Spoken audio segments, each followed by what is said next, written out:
Welcome everyone to join Harmony Plus and Moonshot Education's weekly event. And today we are very honored to invite our co-founder Bill as our speaker today, because we already provide lots of information about this year's detail about how they change about admissions, and also our coach provide more detailed how we can face this specific situation problem. And then we got lots of questions from parents. Why Harmony Plus design the different learning module than other companies? And also how Harmony Plus can help more students. So that's why we invite our co-founder Bill as our speaker today to provide more information about Harmony Plus and why we design our hybrid learning model and how future planning can help the students and the family. Let's welcome Bill. Hello, Bill. Hi, everyone. I hope today's presentation from my part will be a nice addition to Lania. She has been a great coach at Harmony Plus. She has done many great seminars for all of you. Great to be here today. Yes, so as we can see, Bill already provide consulting and training services to more Invo Nation and also the executive program companies and institutions, and also provide some counseling services to the more San Jose San Jose State School District, and also co-design and cooperate lots of programs with UC Berkeley, Stanford, MIT, and also for recent year, he tried his best to help more students to get their dream schools offer and also continue to success, not only to get the offer from dream school, but also have more offer in their careers plan. And also we have speaker from Lania. Hi, Lania. Hi there, how are you? I'm good. I think most of our colleagues and audience more familiar with her because Lania already provides lots of informational detailed stuff about all the applications, how we can success with the academic career and also different pathways. And also she is our start coach, helps lots of students to get their dream schools offer beyond their expectation. And also she has more than 15 years experience for the college preparation, counseling, and also writing instructions. Hello everyone, hello, welcome to Bill and Lenny. I'm so excited today. So we have two speakers and then we will get started. So at first, don't put too much pressure on your shoulder, okay? No, it's not. Now. Yes, okay. So I'm today I'm gonna be very honored to invite our co-founder Bill to give all the audience more ideas about Harmony Plus and Moonshot education. And also I can do some, Becky, because I'm actually kind of jealous. In the past, it's always you making the introductions about the company, and actually, this is the third time ever in the past 223 weeks. This is the third time I showed up in such seminars. Lania smiled. Maybe she didn't know.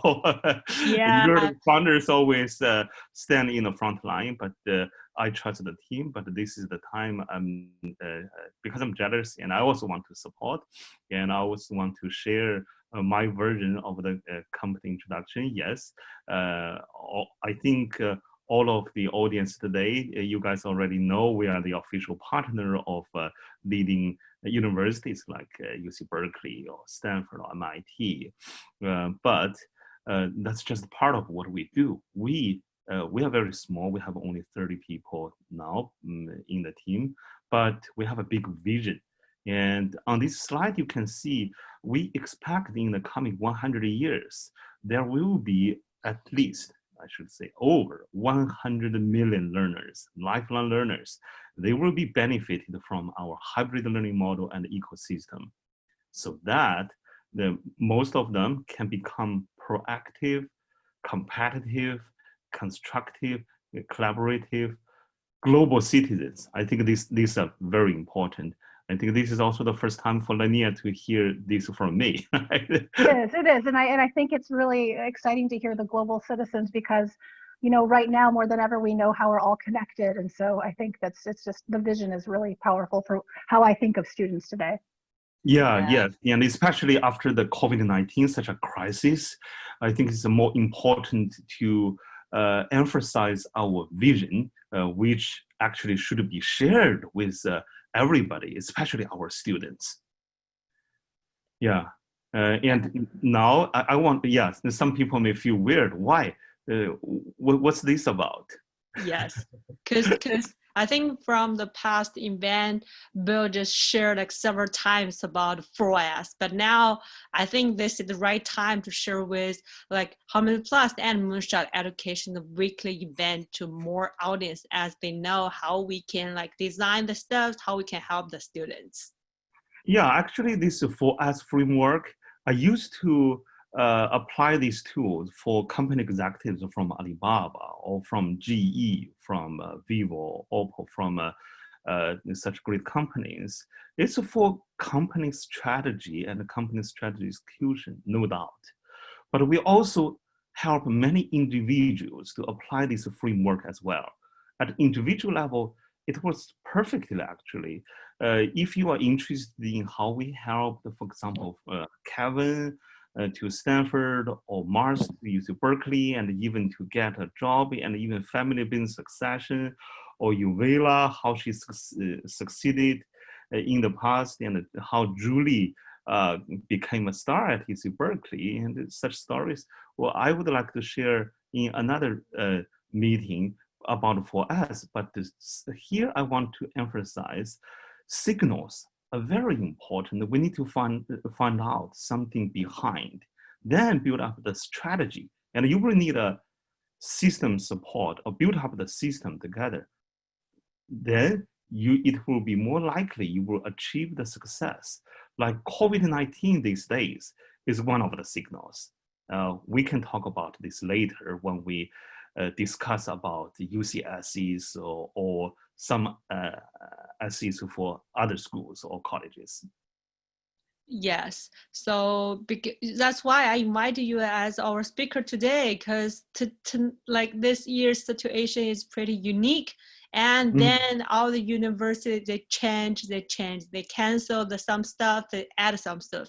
So that's why you need to give us more information and also more suggestion how we can success, how we can help our students. Yeah, And, I think actually signals here you see it's not singular. It's, many signals, and at the time I established the company 6 years ago, I already found some signals.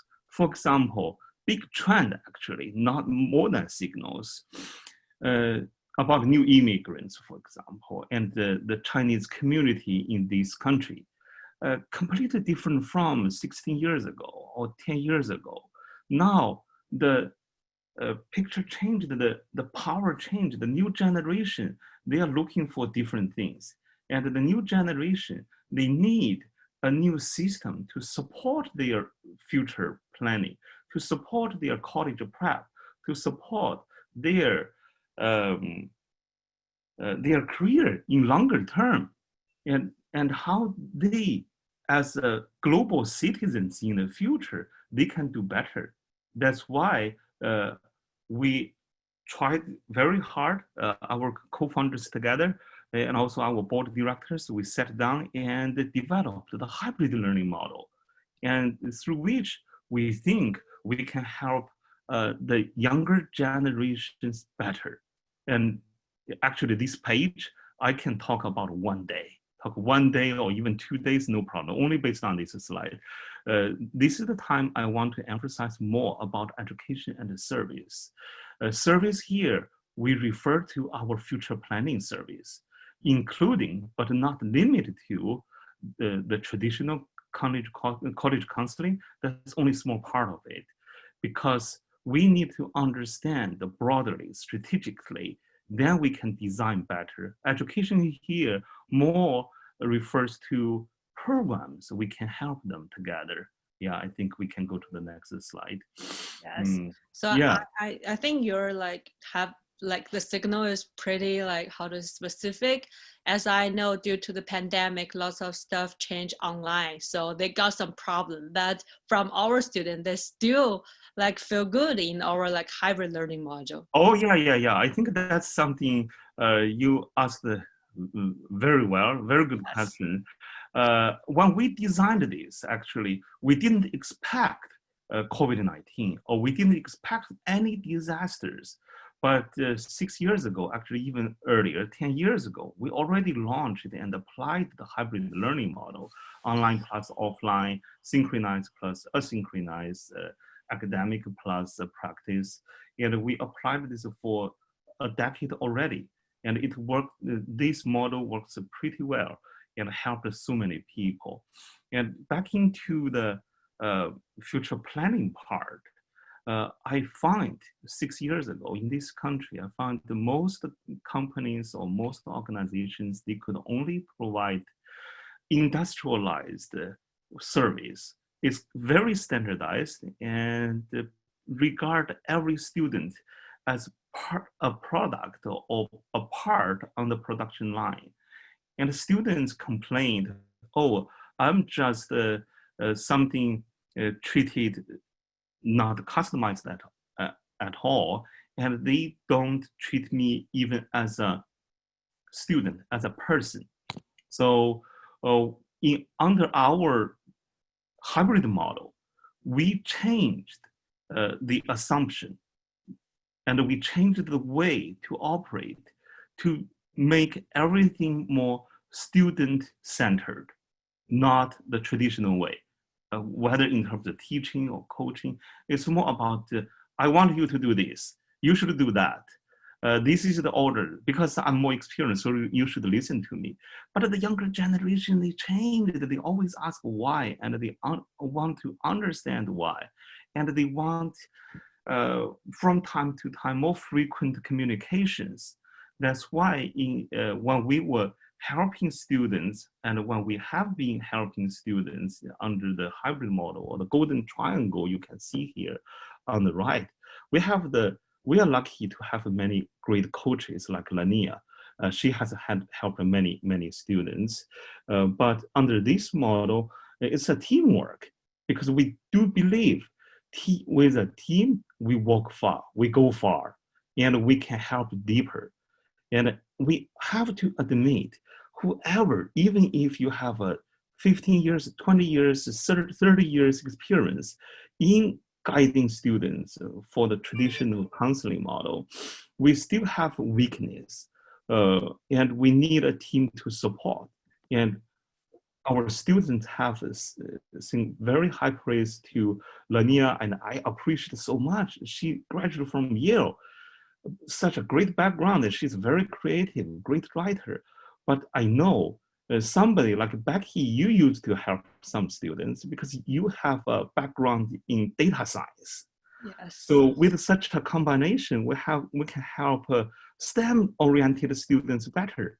And some people are curious about peer mentors. We call it peer leaders. These are some younger generations who are 3 or 4 years older than the students themselves. They don't have a generation gap. They can talk better. And many people ask me, Bill, you have been invisible. Yes, I'm the person of another generation compared to the students. And they regarded me as their parents' voice. So I stayed behind. But when Becky, actually, you can even share with our audience, when you worked as a peer leader a couple of years ago, you worked so well, and the students told a lot of secrets with you, shared a lot of insights with you, but they didn't tell me. Yeah, because they need sometimes to talk with their like elder, like brother or sisters, and then because they can well know them, because they maybe they already applied for the high school, applied for the university. So they already like experienced the stuff. So they can really know what's gonna be like confused for them, what the challenge for them. That's why we're gonna working as a team to support with students and then to do the moonshots to get the offer beyond their expectation. I think that's one of the reason why like Pei Rong, like from like one of students from the NIA can get offer from like lots of students, lots of universities. He never think. Oh, you talk about the guy got UW. Yes, not only UW, but also because to be honest, at first I thought you need do your college application. Parents said, I don't really think I can go any stuff with top 15s. I think there's one school like admit me, I will just go. That when the results coming out, he's so excited to moonshot successfully.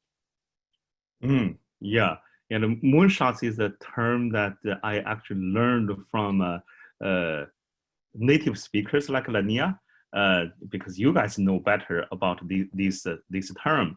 The moonshot, this word came up to me when I was in my PhD program, and my PhD program director, Professor at Q, mentioned when we write essays, we should shoot high. And he used the metaphor like if you shoot the moon. Even if you miss, you still get the stars. If you shoot the stars, when you miss, you will get the grass. And that was a joke, and yeah, Lania is smiling again. She understood it was actually awkward. The real meaning in this country, I think, is more meaningful. It's in line with the Harmony Plus philosophy and our methodology. And last year, in this nation, we celebrated the 50th anniversary of sending the astronauts to the moon. So moonshot is actually the term defines and describe a situation and also the strategy. It is a mission, sounds impossible, but actually, if we have the right strategy, right team, right system, right execution plan, we can achieve it. But once we achieve the result, we will build up our long-term competitiveness. I think that's moonshot, a real moonshot. And we applied this for since we were established. I would love to just say something about the importance of this and something I appreciate about the approach of moonshot education and Harmony Plus overall is that when students are ambitious, they often come to the college admissions process, which is often when I see them. So I start seeing students very close to the time that they want to apply. And sometimes they have these excited ambitions that are important, but they didn't start thinking about until rather late in their educational careers. And so what always happens is that I can only say to a student, well, I can help you from here, but I can't do anything about what you didn't do last year or the year before, or what you didn't prepare for even in 7th and 8th grade. And so, the most successful academic arcs for students tend to come from when they really planned things over time. And so part of it is to have the student engaged in all of these things in this holistic way that moonshot education does, but also to educate both parents and students so that they know all along the way, every year, what the options are, how to push that student to the next level. And so that by the time that they're applying for school, they've been operating at the edge of their abilities, so they're constantly growing. And so it's very hard to help a student grow when they show up senior year to apply. So I just think that's a really important, there's a really great reason to have this long-term strategic planning, and I love it. It's great. Yes. Yeah, and this is a nice word, but when you try to achieve it, you have to challenge human beings' weakness. In nature, most of the time, human beings are kind of lazy. They don't want to go to stretch zone or pressure zone. They prefer to stay in the comfortable zone.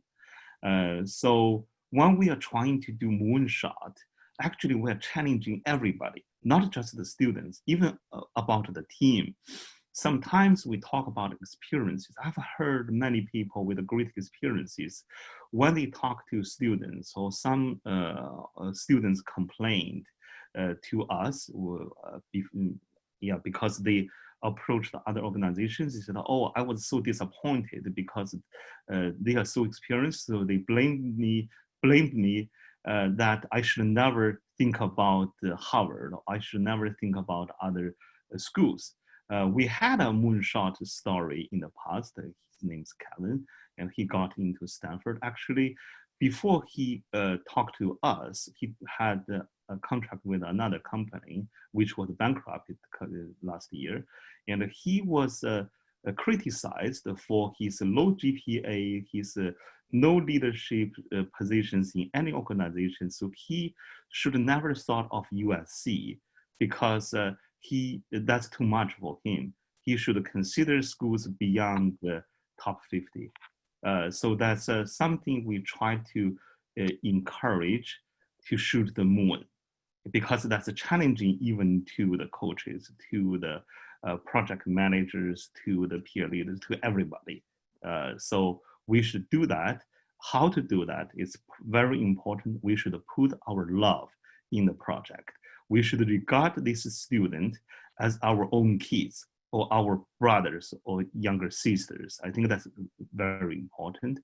And also, we should encourage those students to highlight their specialty. They are unique. And we always encourage students with the new trend in admissions.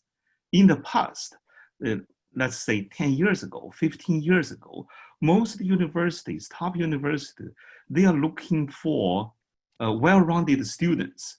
Like NBA teams were trying to find players like Michael Jordan or Kobe Bryant. They are all functioning, they can do everything.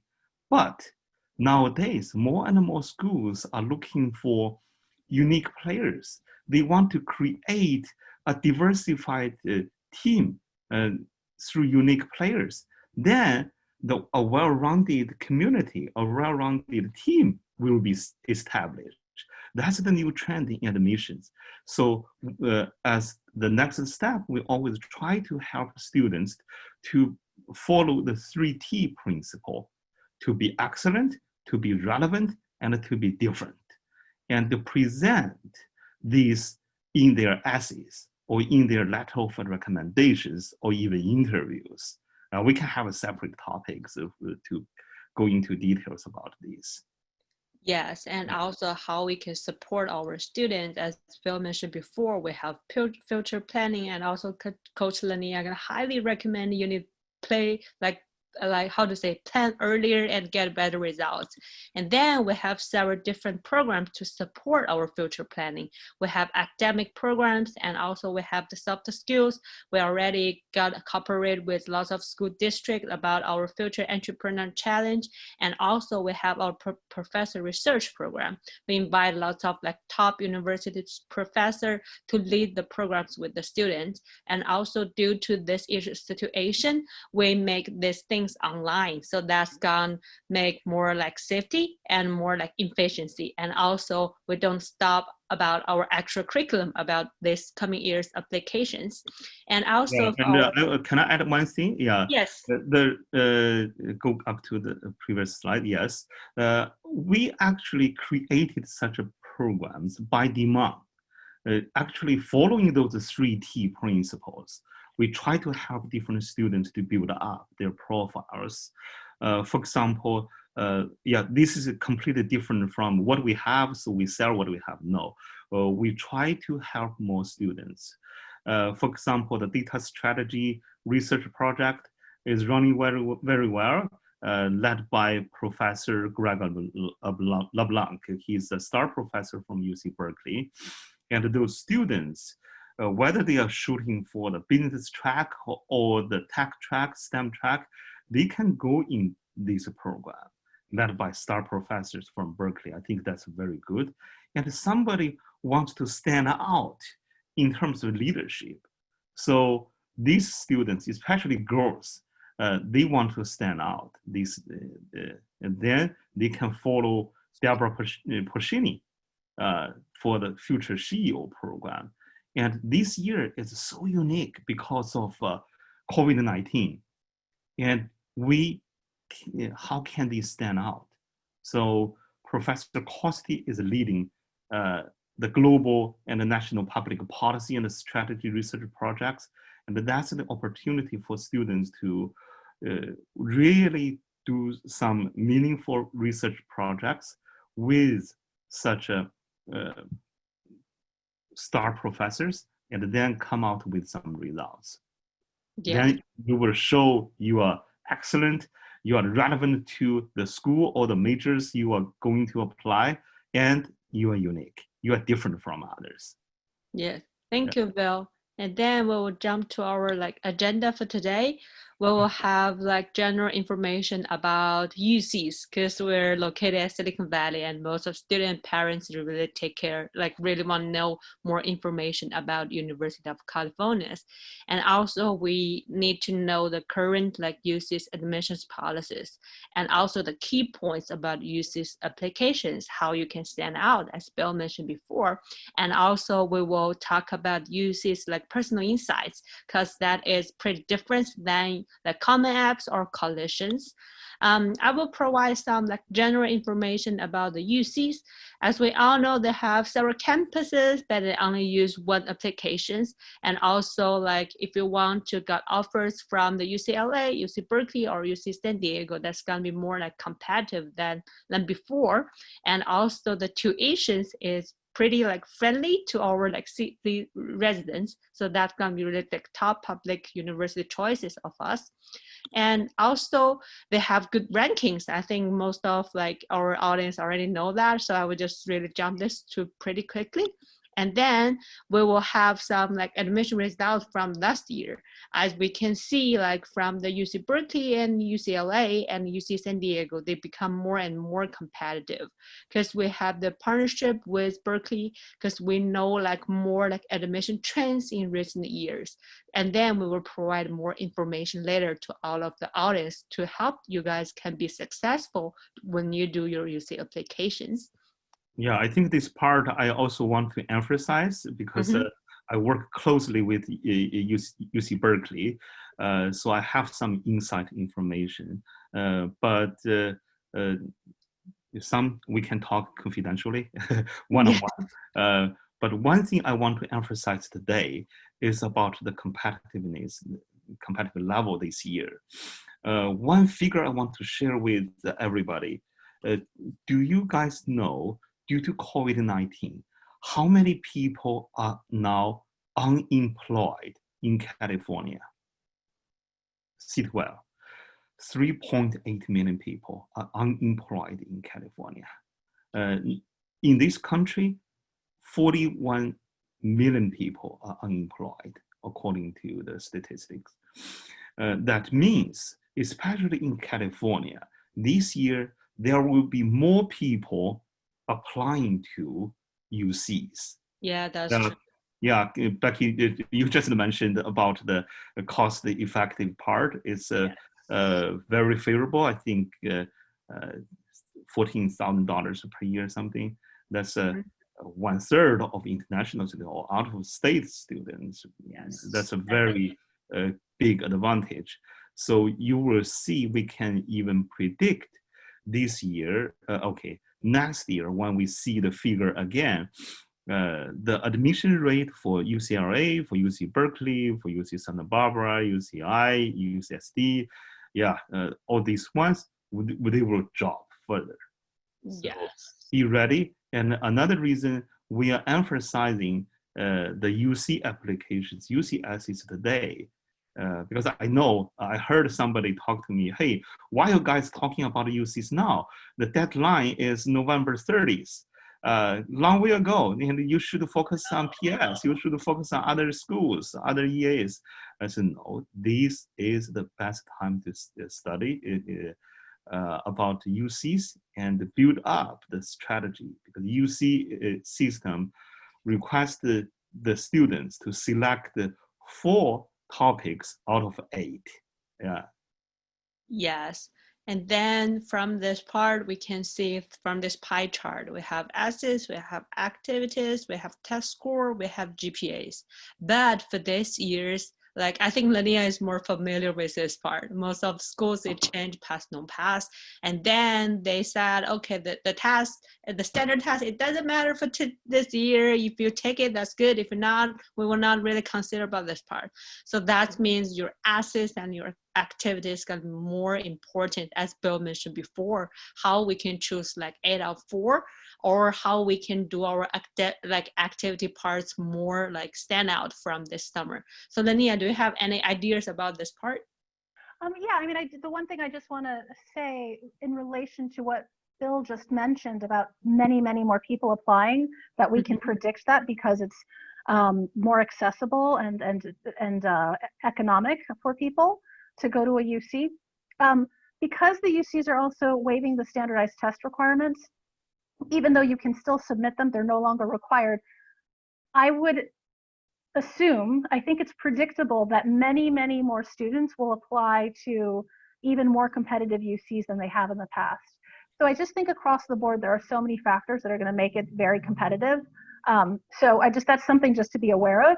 And I think coming back to what you just said, Becky, that, you know, the test scores will be regarded a little bit differently this year.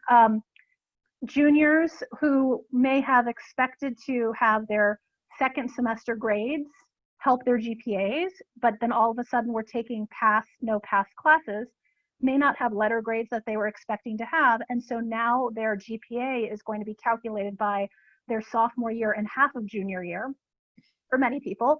So there is, the GPA of course still matters. The numbers, the GPA cutoffs have not changed, but all of a sudden students don't have as much data going into their application as before. So that's why we're talking about essays may become more important, activities may become more important.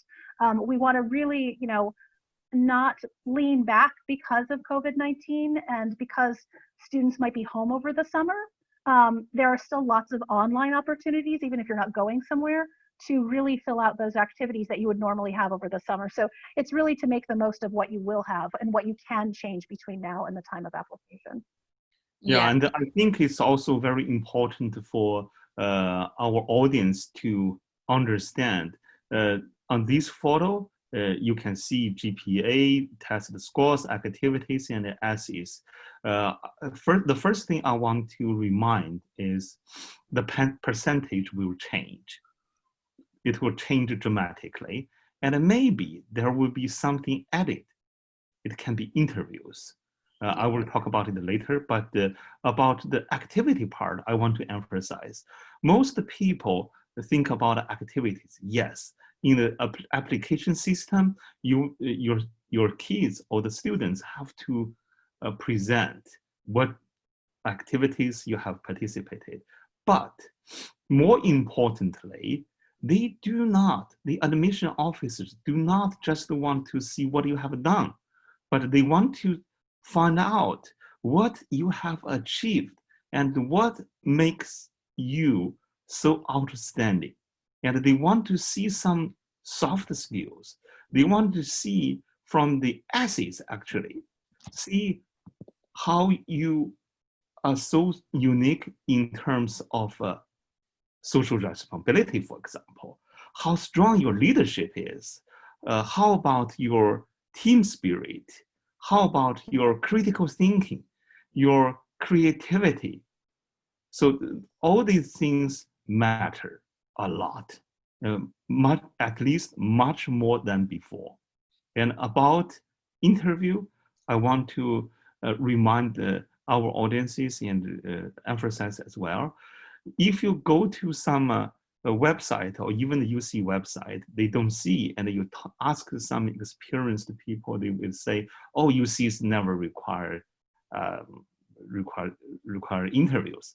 But actually, I can tell you, we have students, for example, Julie, she experienced interviews by UCs, and Roger was interviewed, and in our previous successful cases, they went through such interviews. And think about the possibilities they haven't announced. And think this year there are so many scores, okay, SAT, ACT optional, and think about the GPA part, more pass or no pass. And they will have to add other ways to evaluate, to differentiate the applicants. Otherwise, schools may make some mistakes in 4 years or 5 years. They will regret. How can they do that? They may emphasize, they may increase the numbers for interviews. So get ready. Don't wait till that moment they announce. Prepare in advance. Yes, and also not only like we need to focus on the essays, activity, or interview, but we still need to finish the basic requirements, like from the UC requirements from A to G. That's still like important. And for here, I really need about the language parts, like 2-year required. This is really important because due to our like experience before, lots of students they think, oh, I'm a Chinese student, I can just do something with that. But that's not really true. If you can really challenge yourself, that'd be great. And also do that. This is like pretty basic stuff for that for this years. And then they will change some things. If you want to know more information, we have the webinar before, so we can send all the links to you guys because Coach Lania already like analysis, like detailed, like pretty deep understanding about each like trends, how they can change and how we can face this problem. And also, I think this is going to be like more important for us. Why how the factors going to affect our applications, like why they have like academic and non-academic part. So this is my concern. I think I can speak to that a little bit here, is that so the UCs, like many universities, essentially do what they call holistic review, is that they want to take the whole student into consideration, which is parallels what Bill was saying, that Harmony Plus and Moonshot education take the whole student into consideration, right? We want to look at the big picture. So, on the academic side, you have things that we expect, the grade point average, test scores, the A through G requirements, honors courses, et cetera, the quality of the application, the quality of the quality of the rigor, how difficult the academic courses were. And on the other side, we have special projects, achievements, and awards. This is where we would have activities. The thing is that it's important that these two things come together. And so students can have a great GPA, and if they submit test scores this year, they might have fabulous scores and have really competitive classes. But what they also want to see is that their outside interests actually support the identity that the student presents. So they want to know who the student is. So the non-academic, does the research that the student has done, actually let's just say, has a student done any independent research or independent just study, independent camps, anything that's related to their area of academic interest? Those are the things that they want to show. The other thing is that how do we show the student's character? As also Bill had mentioned, this idea that the soft skills, the only way that the UCs know if a student has these soft skills, are they a generous person? Are they kind? Are they going to be healthy for the UC community? These are things that we can learn through the essays, but it's also based on service activities, volunteer work, even things that students do within their families. So all of these things are combined in these 14 factors, and they very much work together to paint one big picture of the student. I don't know if Bill, you might have more to say, or Becky, about this. Yeah, I think this year the biggest challenge, you mentioned is summer programs as well. We had a student, one student from Ganhai. She got her programs canceled, and some other students got programs from Johns Hopkins or Cornell also got canceled.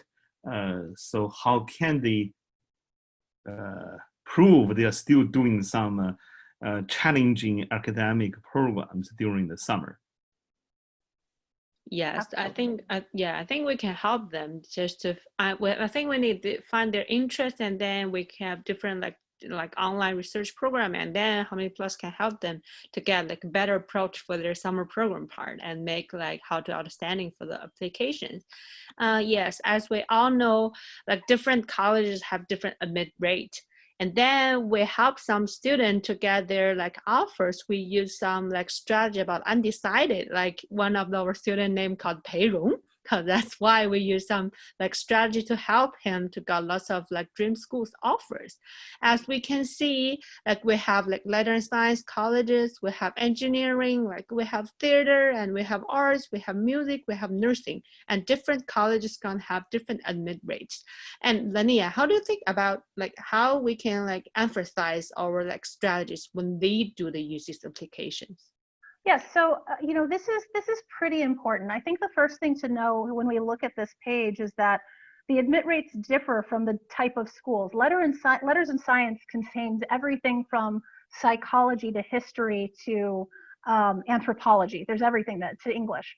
Engineering is going to include biomedical engineering, and it might include computer science. And then there might be. I won't get to the details. Sometimes majors appear in more than one school. But Yes. the point is that the student is picking specific majors, and even within these schools, there is a different admissions rate. So an engineering or computer science major who is applying to Berkeley or biomedical engineering to UC San Diego is facing much more competitiveness than somebody who might be applying to, let's say, anthropology at one of those schools. So that's the one thing is that students have to take into consideration the influence that their choice of major will have on their admissions options and competitiveness. And also, Harmony Plus has this great opportunity to help the student know who they are. So a lot of times it's really hard for, say, a 16 or 17-year-old student to say, I know exactly what I want to study through college. Mm-hmm. And it's the rare student who knows that. And so part of our job is to guide them along the way to explore, try different things, try the activities that they're good at. What do we have them? Oh, they're really talented at this. Let's emphasize that, get them into a summer program so that they can get into that. And then over time, the student begins to know who they are and then can choose more clearly. Students can apply undeclared to these schools, but strategically, tends to be easier if a student really knows who they are because they can also write better about themselves in the essays. So. Yeah, I think to know who they are is a very important step. That's something we helped because in the past, I was the president of International Business School. I used to work a lot for the company executives, including Alibaba, all those big companies.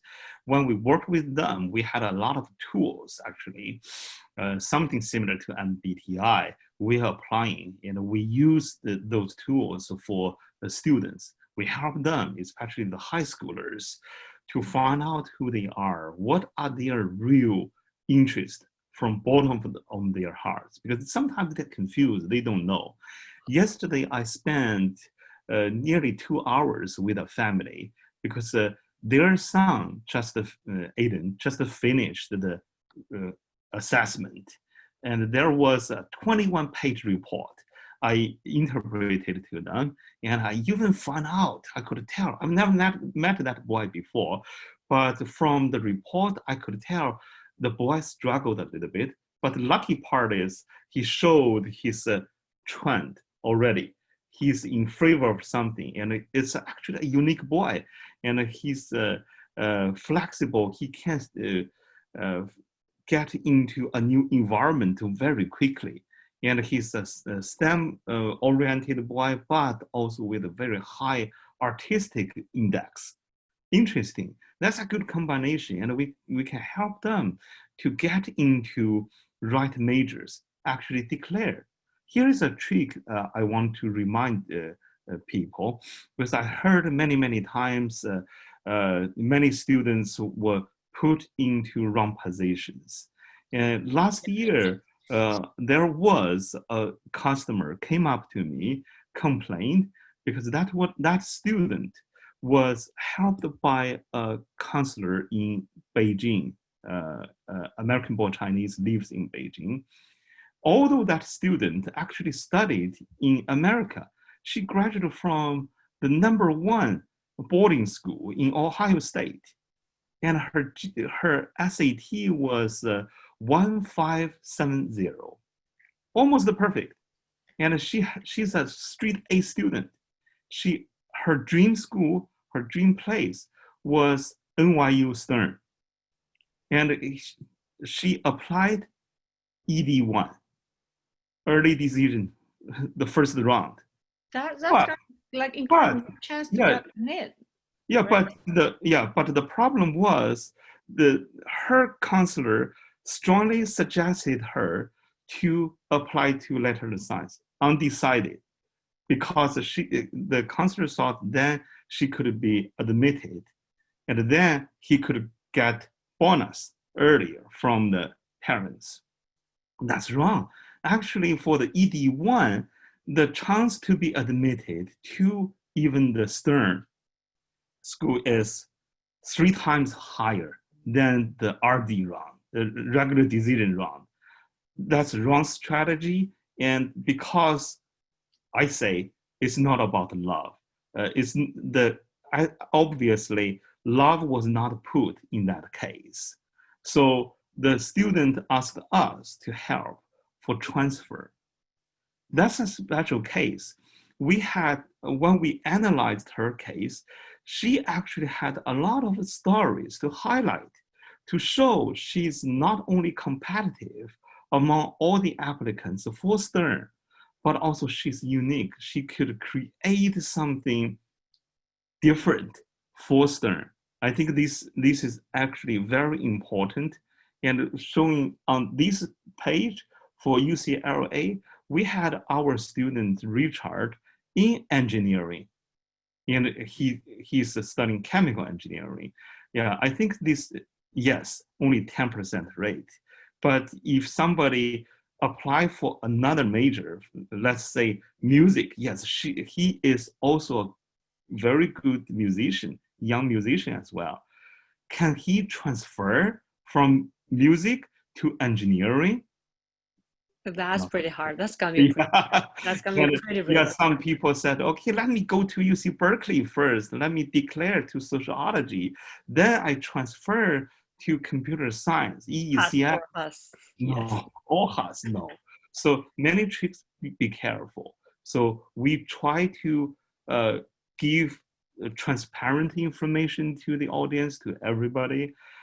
Then we try to analyze your kids and yourself, if you are a student. Let's try to build up the right strategy for you, highlight you, and build up your profiles. That's the right things to do. Yes, thanks for Bill to share lots of like examples from the student how we can help them.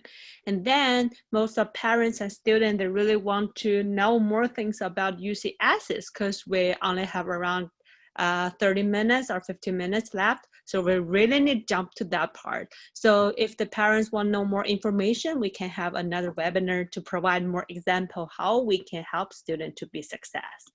And also from this part, that's gonna be like really, how to say, I'm gonna use tricky because I applied for UC before. To be honest, when I saw all the questions, I'm kind of like dizzy because that's like, oh my gosh, what should I write? They have lots of like separate areas. You need to talk your leadership. You can talk your challenge, and then you can talk your, I think, academic issues and also your creative part and also how you can solve problem. To be honest, I was really like, feel like high pressure when I saw all the like questions. And Linnea, how do you help students to find their like topic from this 8 out of 4? Yeah, so this is almost it is challenging. Students look at this and they get overwhelmed. And what we really do is aim to have the most well-rounded picture that we can of a student. And so if we're working one-on-one with a student, I will spend a lot of time interviewing the student, asking questions, really getting to know them, looking at everything. But that's a process of the one-on-one process of really getting to know. I call it where something sort of shines on the page, where there's sort of this golden feeling, where you can kind of sense that if we present this item here, this one with this one, and this one and this one, we have like these 4 things, we'll really get the sense of excitement about who this student is. And so it's really through conversation, allowing the student to identify what excites them, and then also really helping students not repeat themselves. So, I can do just a really quick mention of like what we have here for the insight questions. They're available on the UC website. We had a whole webinar that talked about essays in general, and we went over these. So we'll kind of move through this quickly, but you can see there's leadership, creative side, greatest talent or skill, educational barriers. And then if we also have like a most significant challenge or an academic subject or passion. How do you contribute to your community? And then this last question, which I think Bill will have something to say about, what makes you stand out as a strong candidate? So there are 8 opportunities for the student to talk about who they are in different ways. And we dive into that with the students. But one thing I can say, it's important for students to not repeat themselves. So sometimes they think, oh, I'm really good at this one thing. Like let's say I'm a great musician. And so they'll write 2 essays about being a musician. And it's a waste of an essay. And so what we do is really try to help students, even if they feel like they only immediately have 1 or 2 things to talk about, we help them discover, no, you really have probably 6 or 7, and we want to choose the best 4. So that's what we do with that. Yeah, actually, there was something you didn't get involved in the past, but because we help many students. The shortest one we help for 1 year only, but many students, most of the students, we help them for 3 or 5 years, even 7 years. A couple of customers sign 10-year contract with us. Then we can plan this far ahead of time. 3 years earlier, 4 years earlier, we had some students, they can prepare from 9th grade. That's something important. At the time they are writing, they already have stories. But if some students are new, for example, who are in the application seasons right now, we need to do the brainstorms, like we helped Helen, who is a UC Berkeley student at this moment. Even the meeting we helped for 1 essay for the challenge part, that one, that essay, we had 5 meetings with their parents and 3 meetings with her, because we need to find out the best story for her. Then we selected the right angle to present. That's very important. That's teamwork again and again. And here about on this photo, you can see the questions. I want to emphasize the question number 8, which I will go back for number 8. Yeah, number 8. Beyond what has already been shared in your application, what do you believe makes you stand out as a strong candidate for admissions to the University of California? To make it short, why me? This is a question about why me. But that's pretty hard to write, because when I was a student, when I trying to apply for UC's, first time when I go over everything about personal insight, I did totally directly cross the number 8. I don't really think I can make it. We actually strongly recommend you to take number 8 because it helps you to stand out. Yes, it is difficult, but if you can do it well, you can just make yourself so remarkable. Imagine, put yourself in the admission officer's booth. They are tired of reading. One admission officer at UC Berkeley, for example, has to read over 5,000 or even 6,000 applications. They can feel tired, bored, because everybody is talking about, look at the first one, 15.2%. Number 6, 15.2%. They're kind of bored. When they are reading something, the question number 8, your answers, your essays, they will be kind of excited. They are willing to read deeper. I think then you have better chance. But for the skills and how to highlight, we can have separate meetings. You can contact our colleagues for one-on-one conversations with us. I don't want to take more time from Lania. Yeah, I think Lania pretty can help the student to emphasize their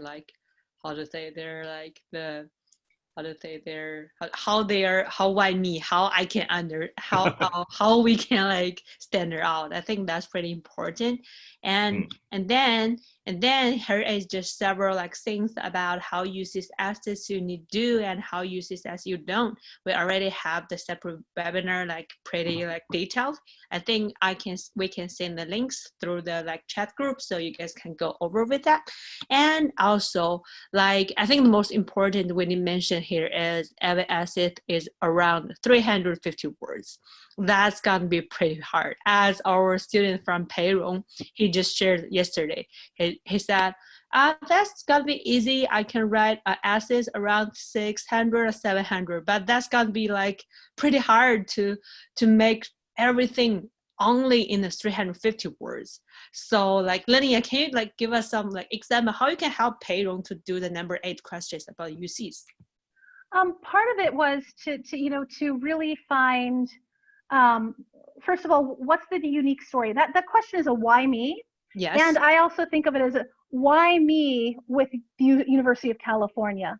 So what is it that I have that's special that will also combine with my college vision, my experience on campus to do something.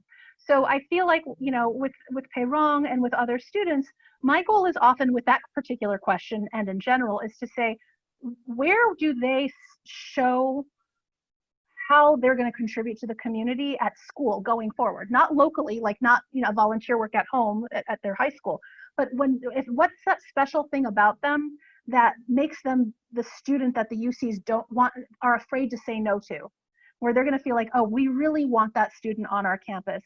I can see how he or she is going to come to this school and make something happen here, right? Or contribute something positive to the community. So that's one possibility with that essay. Is it's the one place where you can kind of show, this is how I will make something new happen when I show up on campus.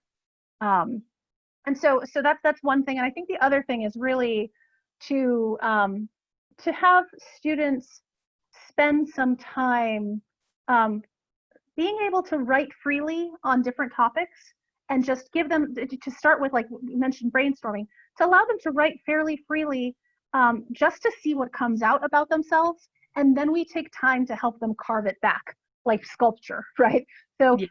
It's like we bring in a big stone into the room and we know that there's a beautiful statue in there, but we don't know where it is yet. And then we spend time carving and carving and carving to refine it until we find that perfect image that is presented, that is authentic to the student. So it just takes time, but we also really try to create the space, and also in conversation. So I will say, over, in the time I've been with Harmony Plus, I've had conversations with both Bill and Becky where they're giving me insights into the student that I might not have known, that the parents have shared or the student has shared, so that I can help fill out the bigger picture. And so it's a collaboration in order to do that.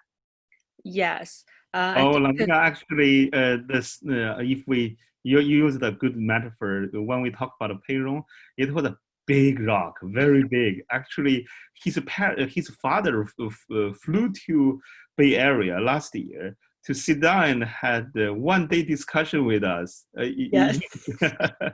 Brainstorm about how we can like help, and then we have separate meetings with payroll and with parents, and also working with Linnea. Yeah, that's how our golden triangle works. Yeah, that's why we're working as a team to support a student to make like better her or better him. And also we will open the Q&A section after. So if you have any questions, please like type from the chat box from the Zoom. We'll get an answer you like later. And also Linnea, would you please like give some like recommendations from the upcoming like applications from UCs? Yes. So just if we were to emphasize a few things that you can take away from this, well, first I'll say is that it takes a team often, everybody's involvement to do this well. So that I think is one thing to say.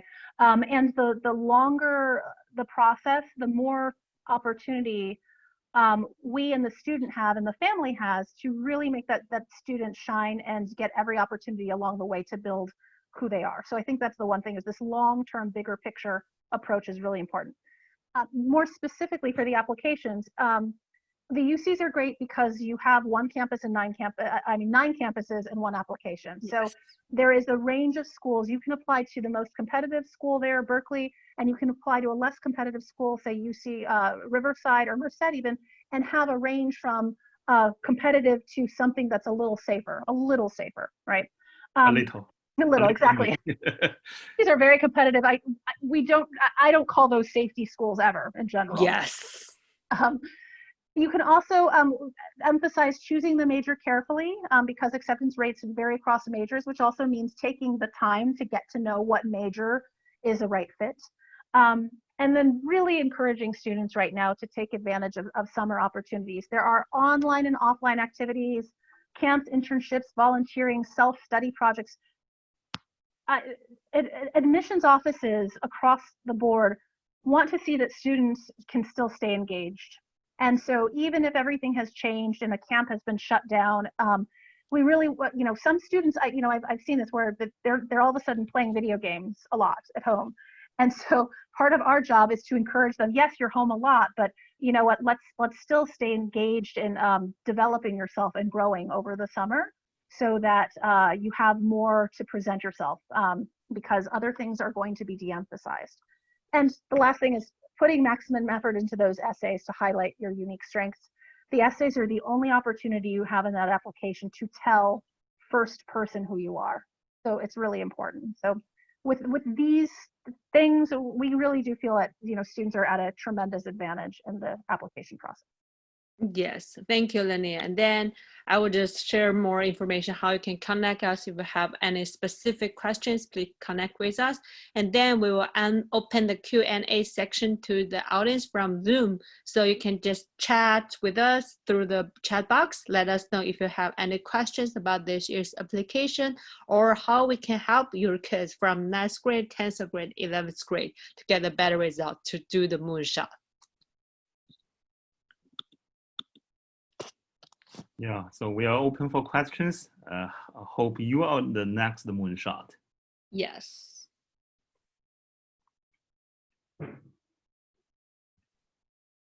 Oh yeah. And I thought Kyle was the first one opened his video. Maybe he has some questions to ask. Kyle Law. Oh, I think he just opened. Yeah. Yeah, and I got the questions from the parents is that my kids already at 12th grade, and then what do you think we can do from the summers? Because the parent thing is already there. We cannot do anything about the applications. In terms of adding things to the application for the summer? Yeah. Actually, there is always something you can do. I mean, the summer has in fact just started, and there are formal programs where you apply to do an online course or an online camp. So there are things that are formal, but the admissions actually looks very highly also on informal things. So I have a student who is very excited about programming, and he is actually doing self-study, some courses in machine learning, or he's going to conferences, online conferences or online hackathons. These are ways to show that he can independently pursue a topic that he's passionate about, which in many ways can sometimes demonstrate even more initiative for the student than something that has been created by a structure. So it's really important that at any point, there are things that can be added, and that's what we can help the parents and the student do to figure out, because there are a ton of options for a student to fill in something. If you have even just 3 weeks over the summer, or even a couple weeks, even a week, there are ways that we can come up with projects for students to pursue. And there are also, at this point, there are still plenty of things that are still open. The COVID situation has made a lot of programs go online, and there are actually more opportunities online than there have ever been before. So there are things happening that students can get access to that they never would have been able to get access to because everything has become virtual. So there are a lot of choices. Yes, because it's just upcoming July, so the application can end of November. So you still have like 3 or 4 months, you still can do something. If you need help, please come with us. And also from our audience at Zoom, if you want this PowerPoint, please just leave your email address to us. We will send to you as soon as possible. And also there's another questions that like the student and parents in China, and they really like say how we can find like high qualities like programs during summer through the online versions, because most of them they prefer like offline or on-site, so it's pretty hard for them to do the online choices. And then they want to ask how the like university admission officers gone to see which is the like the high qualities program during like the online during the pandemics. So the first place to start is with, there are reputable in-person programs across the country in the United States. And we've talked about some of those offerings here and in a previous webinar, which you'll be sending out that information. And so you can start there because many of them are converting to online programs. And so, we don't ever know that the online version will be as good as the original, but you can generally count on the brand of that original organization that they're probably going to do their best to do a good job of the virtual version of it. So that's where I would start. The other thing is that you can kind of tell based on I will say right now what we don't have reviews, right? We don't have reviews, and you don't even have parent reviews. But the admissions office is going to look for an alignment between the activity that is chosen and the student's profile.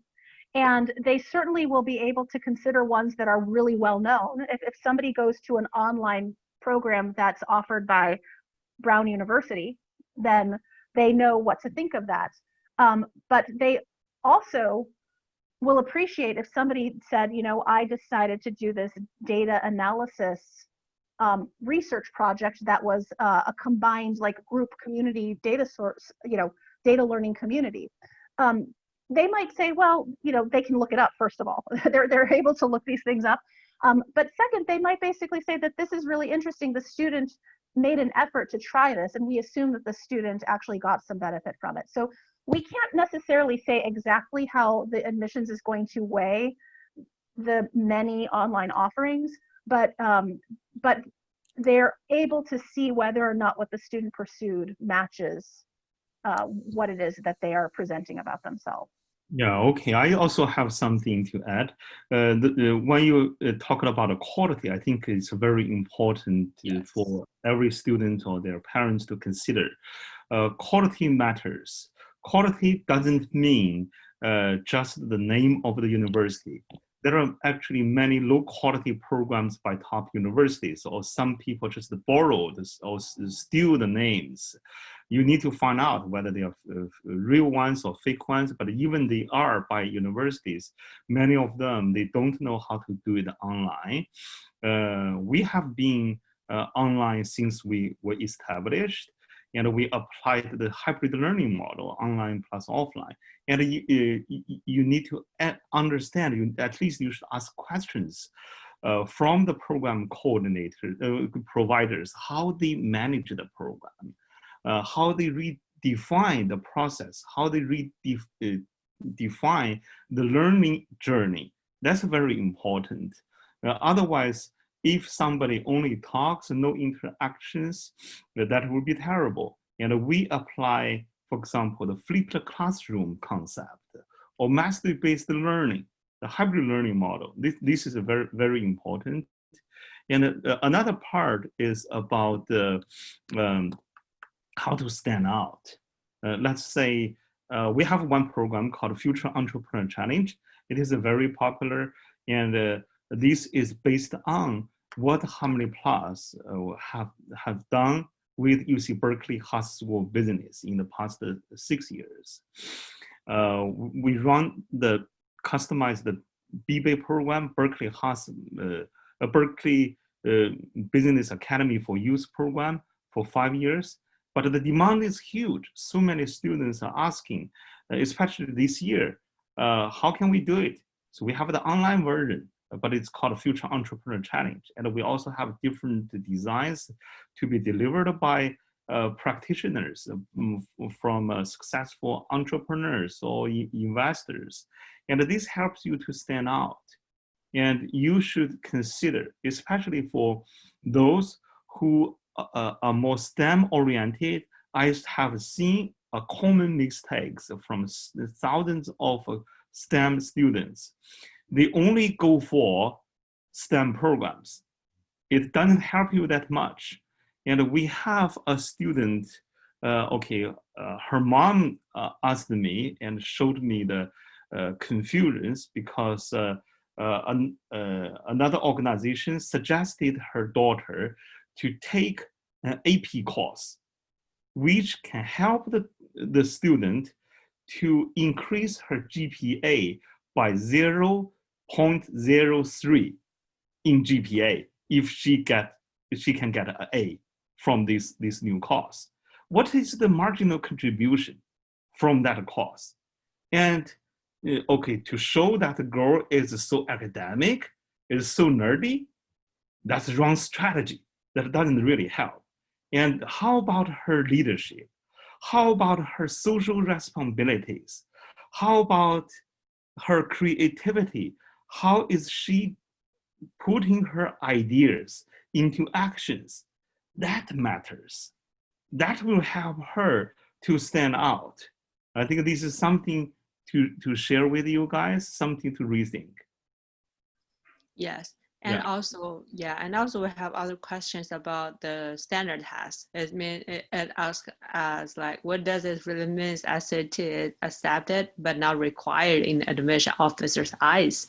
How would they evaluate that? So what the UCs are saying is that they are not going to require it. Yes. That everybody who wants to apply, who may not have been able to take a test, is able to apply without the test. They also recognize that there are students who have already taken the test and have scores that they want to submit. And so what they're saying is you can submit the score and we'll consider it as part of a holistic evaluation of the application. Now, they're not being specific and saying we're weighing it like this versus this. What they're not going to do is have an explicit SAT cutoff or, in their minds or these SAT sort of standards for an entire incoming class, because they'll recognize that a good portion of students won't have it.